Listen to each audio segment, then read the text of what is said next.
יום המעשים הטובים ברדיו כל רמת השרון. הנה כל רמת השרון יוצאים לשעה שנייה, יום המעשים הטובים. דיברנו בשעה הראשונה עם קבוצה בפייסבוק שנקראת תרומות ומעשים הטובים, והנה עוד קבוצה נהדרת בפייסבוק. אני מאמין שקיימות הרבה, אבל אנחנו בחרנו ככה 2 לשידור של היום, והקבוצה הזאת נקראת שבת מתוקה. ועכשיו נגיד בוקר טוב לאוהד חורי. שלום אוהד. בוקר טוב. בוקר טוב, מה שלומך?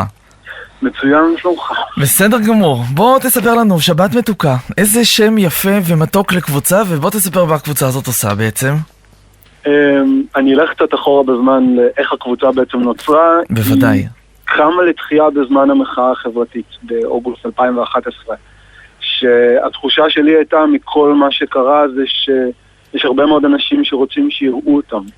פשוט שיראו אותם עם כל הקשיים וכל הדברים הלא יפים והלא נעימים.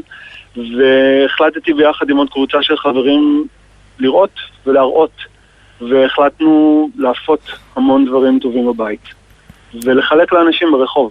כן.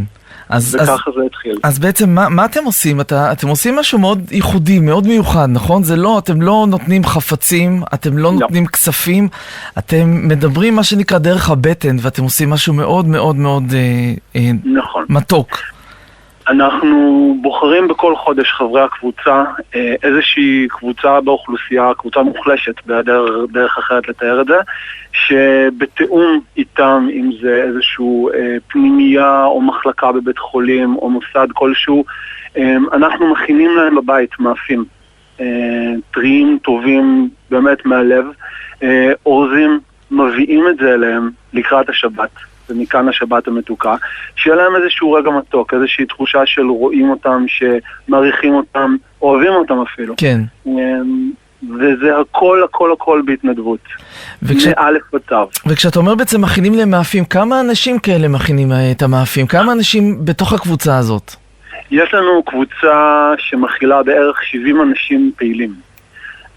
אנחנו עשינו פעילויות לקבוצות קטנות של כמה עשרות אנשים, והגענו גם למעל 1,000.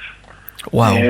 כן, זה הלב של המתנדבות והמתנדבים בקבוצה, זה שהם נכנסים לפרויקט, נותנות את המקסימום, באמת את המקסימום. וזה משהו שאתם עושים אחת לשבוע, אחת לחודש, אחת לכמה זמן? אחת לחודש. אחת לחודש? כן. אתם מרכזים, איך מגיעים אליכם? אפשר לחפש את שבת מתוקה בפייסבוק, אפשר גם לפנות אליי. אוהד חורי. ואז בעצם פונים ומספרים לך את הסיפור, ואתם, איך אתם מחליטים למי הולך החודש, שזה בעצם כל המאפים והדברים הטובים?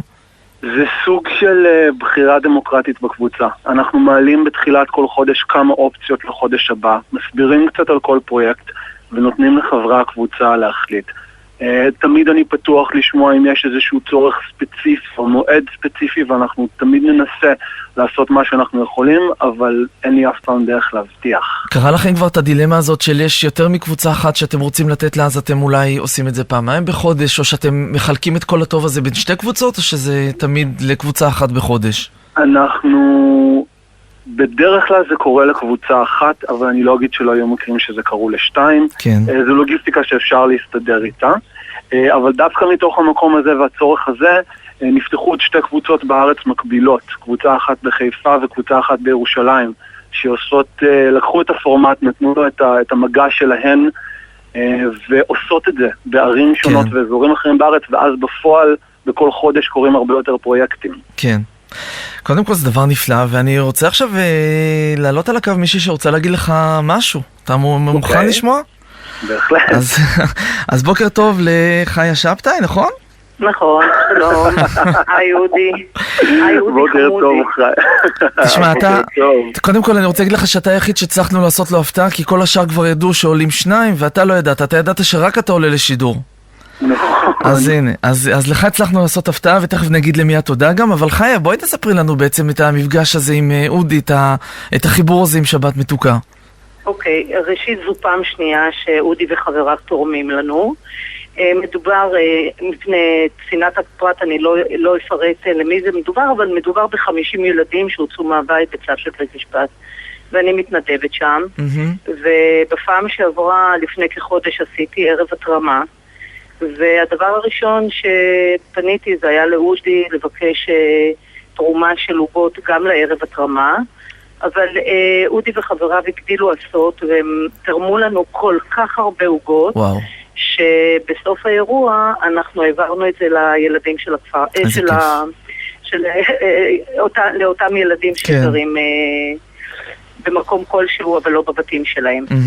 וראשית אני רוצה לציין את הנדיבות היוצאת מן הכלל, הכמויות הבלתי מילות של המתוקים הטעימים שבאים תמיד ארוזים יפה, ועם פרחים, וקישוטים, ורואים שעושים את העבודה הזאת. זהו, זה רדיו, אי אפשר לטעום ואי אפשר להריח, אבל ככה במילים, בואי תתארי באמת, כשאת אומרת כמויות, זה מה? זה באמת, זה מסות של עוגות שיכולות לעזור להרבה יותר ממה שאתם דמיינתם? כן. כן, אני ביקשתי להרבה, ל-350 איש היו לנו בערב ההתרמה, ואני חושבת שהייתה כמות לכ-1,000 איש. וואו.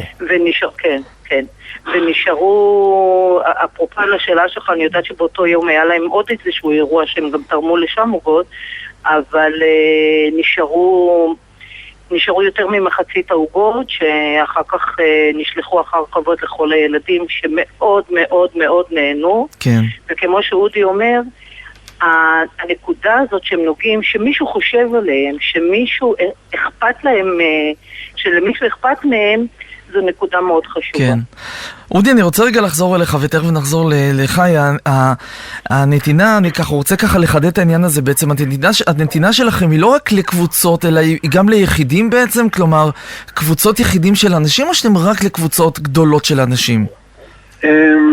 זה יורד לאיזשהו מימד לוגיסטי קשה לנו להגיע פיזית אל אנשים ולחלק את זה אחד-אחד. עם כל הרצון הטוב והכוונות הטובות, היו ניסיונות כאלה, כן. ולא הצלחנו כל כך לעמוד בזה. לכן אמרנו שנפנה לקהלים גדולים יותר. איזושהי פשרה. אבל יכול להיות בעצם קהל גדול שהוא עצמו מפזר את העוגות האלה שלכם? בהחלט, זה גם משהו בהחלט. אם יש לנו נקודה אחת להעביר אליה, ואז מישהו אחר דואג לחלוקה אישית, בשמחה רבה. בהחלט. וזה לא קורה ביום מסוים, נגיד, זה לא רק יום שישי או רק יום, זה יכול לקרות כל יום מסוים, אבל פעם בחודש. נכון, אנחנו מתאמים את זה מראש ביחד עם אותו גוף שאליו אנחנו תורמים. אני גם בודק עם הקבוצה שזה מתאפשר לה, ואז אנחנו מריצים את זה. מעולה. חיה, מילים אחרונות שלך ככה לאודי? יישר כוח, לא ולקבוצה שלו. תודה רבה. תודה רבה לכם. והצלחנו להפתיע אותך, אודי, נכון? לגמרי. אז לפחות זה, והנה אני נותן לכם ככה שיר שהוא באמת, הנה החיה כבר ירדה מהקו, אבל נקדיש לך שיר שהוא באמת מתוק ומיוחד, ונגיד לך באמת יישר כוח והמון תודה. תודה רבה לכם. ביי ביי. יום טוב.